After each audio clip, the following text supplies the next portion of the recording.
আচ্ছা, মিন্ট বা পুদিনা, এটা নিয়ে আজকে কিচ্ছু কথা জানা যাক।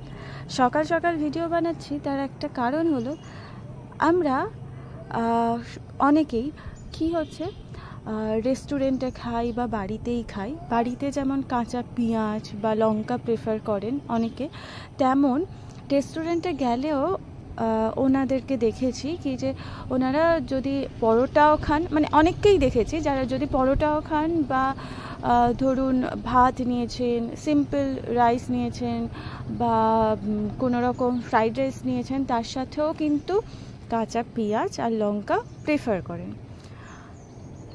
কাঁচা পেঁয়াজ খাওয়া ভালো, ঠিক আছে, বাট মুখে একটা বাজে রকমের স্মেল তৈরি হয়। সেই স্মেলটা তাড়ানো একটা কঠিন ব্যাপার হয়ে যায়। এবার অনেকে পেয়ারা পাতা চেবাতে পছন্দ করেন বা পেয়ারা পাতা চিবিয়ে নেন, তাতে মুখটা অনেকটা ফ্রেশ হয়ে যায়। বা বাজার চলতেই নানান ধরনের চুইংগামও পাওয়া যায়, যেগুলো চেবালে মুখটা ফ্রেশ হয়।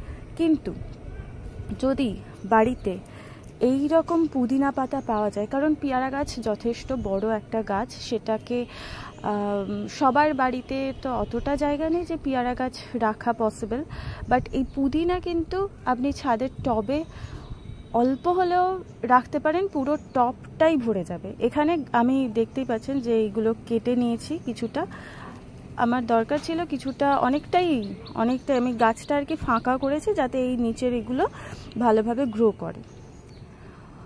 তো আপনি যদি টবে কিছু পুদিনা পাতা লাগিয়ে দেন, পুদিনা গাছ লাগিয়ে দেন, তাহলে এই যে পুদিনা বা মিন্টের যে অ্যান্টিব্যাকটেরিয়াল প্রপার্টি আছে, সেটা আপনার মুখকে না, মুখের যে ব্যাড ওডার, মানে যে বাজে গন্ধটা, দুর্গন্ধটা কিন্তু একদমই সরিয়ে ফেলে। তো এই পুদিনা পাতা আপনি সহজেই আপনার বাগানে রাখতে পারেন, আপনার টবে রাখতে পারেন। অল্প কিছু পুদিনা রেখে দিন, বড় পেয়ারা গাছও লাগানোর দরকার পড়ছে না, পসিবলও না সব জায়গায়। তো সেই পুদিনা কিন্তু আপনার মুখের যে বাজে স্মেলটা, সেটাকে সরাতে খুবই হেল্প করবে। For diet and lifestyle consultation, WhatsApp 98754 55 854।